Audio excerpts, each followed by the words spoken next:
Bonjour à tous, donc aujourd'hui un exercice du concours Advance pour tous ceux que ça intéresse. Hein. Concours, je vous rappelle les règles, vous avez 1 h 30 pour faire 14 exercices. Ces exercices ce sont des vrais ou faux, donc ici c'est la question 2.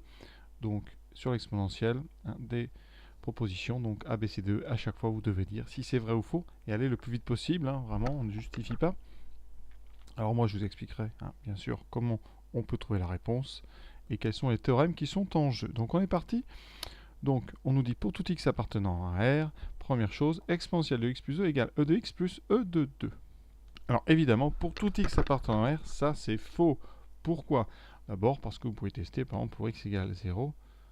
Pour x égale 0, ça donnerait e de 2 à gauche, et à droite, ça donnerait e de 0 plus e2, et e de 0, vous savez que ça fait 1, donc ça donnerait 1 plus e carré, donc e carré n'est pas égal à 1 plus e carré. Donc, évidemment, ceci est faux. La propriété qu'il faut connaître sur les exponentielles, c'est que exponentielle de a plus b, c'est exponentielle de a fois exponentielle de b. Donc attention ici, ils ont transformé ce plus en multiplié. Voilà. Donc, c'est la réponse très rapide. Je crois qu'on ne va pas en dire plus. Deuxième proposition, un petit peu plus difficile, puisque déjà c'est une inéquation. Alors, plutôt une inégalité, puisque vous devez vérifier que c'est vrai pour tout R. Alors comment on fait? Mais on regarde bien. Alors là, il y a plein de façons de faire. La première façon, alors pour ceux qui connaissent bien leurs identités remarquables, il faut savoir que e de 2x, c'est e de x au carré, c'est une propriété de l'exponentielle. Donc, votre expression, votre membre de gauche, c'est e de x au carré moins 2 e de x plus 1. Et ça, c'est une identité remarquable, c'est e de x moins 1 au carré. Et comme c'est un carré, eh bien aucun problème, c'est donc supérieur ou égal à 0. Donc voilà la première méthode, la plus rapide évidemment. Pour tous ceux qui n'avaient pas vu ça, vous avez peut-être vu une bicarrée. Donc ici, on va poser grand x égale e de x, et on se retrouve avec un polynôme x carré moins 2 grand x plus 1 qu'on peut factoriser à condition de connaître les racines. Donc les racines, on fait delta, delta c'est 0, et on trouve une seule solution, enfin une seule racine, grand x égale ici donc 1. Ce qui fait que grand x carré moins 2x plus 1 s'écrit grand x moins 1 au carré, et donc on retrouve, en remplaçant grand x par e de petit x, on retrouve e de petit x moins 1 au carré. Donc on revient sur notre identité remarquable. Donc voilà les deux façons de faire. Pour les autres méthodes, je n'en vois pas de trivial. Donc on répond, donc réponse B, affirmation vraie. Alors propriété C avec une racine carrée. Alors comment faire quand on a une racine carrée dans une égalité? Je peux vous donner une propriété qui peut être très très utile. Si on prend deux nombres A et B supérieurs ou égal à 0, si les deux nombres ont le même carré, alors les deux nombres sont égaux et réciproquement. C'est une équivalence. Donc ici, pour montrer que ces deux nombres sont égaux, on va les mettre au carré. Bon, premièrement, on va remarquer que racine de 2x, quel que soit x, c'est supérieur ou égal à 0, c'est même strictement positif. Et de même, exponentielle de x sur 2, c'est strictement positif, donc c'est supérieur ou égal à 0. Parce que c'est les exponentielles pour le premier, pour l'autre, c'est la racine carrée d'un nombre positif. Donc on a deux nombres positifs. Ensuite, au carré, racine de e de x au carré, c'est e de x. C'est le principe des racines carrées ici. Et e de x sur 2 au carré, propriété de l'exponentielle, ça fait e de 2 fois x sur 2.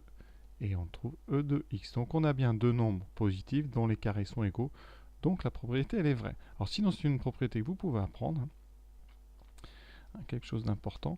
La racine carrée de x, c'est souvent assimilé à la puissance 1 demi. Donc ça expliquerait pourquoi. Quand on met exponentielle de x, la racine carrée, ça serait exponentielle de x puissance 1 demi. Et ça donnerait e2, donc 1 demi de x, c'est-à-dire e de x sur 2. Alors cette petite remarque, ça marche pour x strictement positif. Mais on ne va pas s'attarder là-dessus. Donc voilà, on a terminé pour cette proposition C. Alors une proposition D, limite, on va dire un petit peu hors programme parce qu'on ne voit pas les puissances ici comme ceci en terminale, donc on va quand même le faire. Alors est-ce que c'est vrai ça? Est-ce que déjà si x est strictement supérieur à 0, est-ce qu'on a exponentielle de x à n de x qui vaut x puissance x? Alors x puissance x, bon, ça n'a pas forcément pour vous un grand sens puisque vous n'avez pas forcément vu ça, mais x puissance x, on peut écrire ça sous la forme exponentielle de ln de x puissance x. D'accord? Et c'est pour ça qu'ici, on se permet de sortir le x, ça fait e de x ln de x. Évidemment, vous voyez, ça ne marche aussi que pour un x qui est strictement positif. Alors cette question est un petit peu hors programme parce que finalement x puissance x est une notation, donc si vous ne l'avez pas vu avant, vous aurez un petit peu de mal à vous sortir de cette question. Donc a priori, c'est vrai, mais on est vraiment sur des choses un petit peu hors programme. C'est pour ça que vous pouvez tout à fait finalement considérer un nombre qui serait très étrange. C'est par exemple pi puissance pi. Pi puissance pi. En maths, pour ne pas se perdre, on écrit exponentielle de ln de pi puissance pi. Et comme le ln a la propriété de pouvoir faire sortir les puissances, eh bien on va l'appliquer ici. Ça fait e de pi, donc ln de pi. Vous voyez, on trouve ceci. Alors ça ne marche que pour des nombres strictement positifs parce que dans cette manipulation ici, le nombre x se retrouve à la fin dans un logarithme et donc c'est pour ça qu'il ne peut pas être négatif ou nul. Donc voilà, là on est sur des choses assez difficiles, donc on va pas s'attarder non plus. Donc c'est vrai, j'espère que ça vous gêne pas trop ce genre de formule, vraiment. Mais pour moi on est un petit peu limite du programme de terminale. Voilà. C'est aussi peut-être l'intérêt de ces concours, de voir si vous êtes capable d'aller plus haut et d'anticiper un petit peu ce qui va arriver par la suite. Donc il nous reste une question un petit peu plus classique.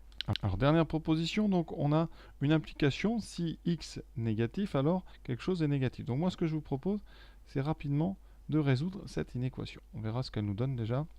Donc ceci, on va mettre un exponentiel à droite, donc ça fait exponentielle de 1 moins x plus petit qu'exponentielle moins x. On utilise une propriété qui dit que si exponentielle de a est strictement plus petit que exponentielle de b, eh bien ça équivaut à a plus petit que b.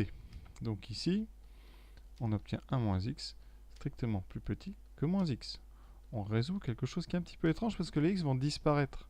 Donc on obtient 1 négatif. Ceci est impossible. En tout cas, ce n'est jamais vrai. Donc cette équation n'a pas de solution. Qu'est-ce qu'on en conclut? Donc pour tout x appartenant à R, exponentielle de 1 moins x moins exponentielle moins x est supérieur ou égal à 0. Et donc, si x est négatif, eh bien cette expression, elle est supérieure ou égale à 0. Donc, la proposition E, elle est donc fausse. Voilà. Donc, exercice terminé. Seule petite difficulté d'après moi, la question D, un petit peu limite, au niveau du contenu du cours de terminale. Mais sinon, pour le reste, très très classique et plutôt intéressant. À bientôt.